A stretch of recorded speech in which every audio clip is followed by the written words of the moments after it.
कानून की धज्जियां उड़ाना भूमाफिया को पड़ा भारी। सांठ-गांठ कर करोड़ों बनाने का देख रहा था सपना, सड़क पर आया। अवैध निर्माण कर करोड़ों की संपत्ति हथी आई। फिर शुरू हुई बुलडोजर कार्रवाई, हेकड़ी भी निकली और बारात भी।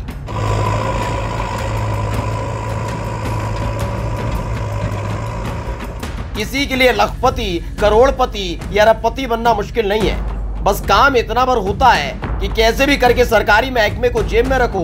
यही काम बस्ती में भूमाफिया कर रहा था। मानो काम लगभग हो ही गया था। चादर तान कर सो रहा था कि लो भैया बन गए करोड़पति। लेकिन जब नींद खुली तो पता चला करोड़पति से रोड़पति बन गए। तो हुआ यूं कि भूमाफिया अशफाक और जमीन मालिक राजेंद्र अग्रवाल की करोड़ों की जमीन बस्ती विकास प्राधिकरण के प्रतिबंधित इलाके में, लेकिन कानून को ताक पर रखकर बिना परमिशन के अवैध तरीके से प्लॉटिंग की जा रही थी। इस दौरान प्राधिकरण ने नोटिस भी दिया, लेकिन कोई फर्क नहीं पड़ा। पड़ता भी कैसे, सफेद पोश जेब में जो थे। तो धनाधन निर्माण कार्य चल रहा था। यहाँ पर जो है हम लोग लगातार जो है कार्रवाई करेंगे। अभी हमारी चिन्हित जो है 17 है कॉलोनी, जो अवैध कॉलोनियाँ है, जिसमें हमने 2 तोड़ दी थी।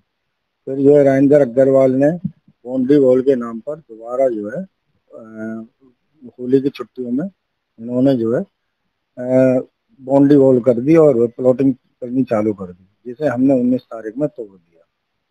और इनके खिलाफ जो है निबंधन कार्यालय को भी भेज दिया गया है कि इनकी जो है प्लॉटिंग जो है रजिस्ट्री। नोटिस के बाद भी काम नहीं रुकने पर बस्ती विकास प्राधिकरण ने बड़ी कार्रवाई कर दी। बुलडोजर से अवैध प्लॉटिंग को ध्वस्त करा दिया। लेकिन इतनी आसानी से भूमाफिया अशफाक मान जाता तो भूमाफिया थोड़े ही कहलाता। तो 2 दिन बाद फिर से अवैध प्लॉटिंग शुरू कर दी। फिर तो प्राधिकरण ने ऐसा मजा चखाया जिसे अशफाक और उसके चेले चपाटे भूल नहीं पाएंगे। बुलडोजर से बाउंड्री और अवैध प्लॉटिंग को पूरी तरह से ध्वस्त कर दिया गया। नारंग रोड पर घरसोइया में पिंटू चौरसिया ने प्लॉटिंग करी हुई थी और उसमें जो है बाउंड्री वॉल और फाउंडेशन भरी हुई थी और रोड बनाई हुई थी, कच्ची रोड और नालियां बनी हुई थी, जिसे हमने जो है 19 तारीख में उसे ध्वस्त कर दिया गया। अब जो है अब हम पब्लिक से ये कहना चाहेंगे कि लेने से पहले एक बार बस्ती विकास प्राधिकरण से पूछ लिया जाए कि ये अवैध कॉलोनी है या वैध कॉलोनी है, क्योंकि अवैध कॉलोनियों का तोड़ना हमारा जारी रहेगा।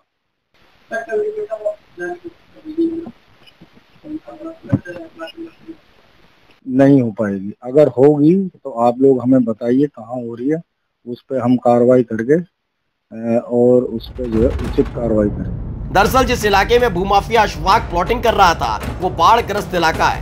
यहाँ रिहाइश की मनाही है, लेकिन पैसा कमाने की हवस ने अवैध प्लॉटिंग का धंधा जोरों से जारी रखा। लेकिन एक झटके में जैसे ही करोड़ों वाला सपना रोड पर बिखरा, अब भूमाफिया अशफाक फफक कर रो रहा होगा। स्पेशल डेस्क, स्काई न्यूज़, नया भारत।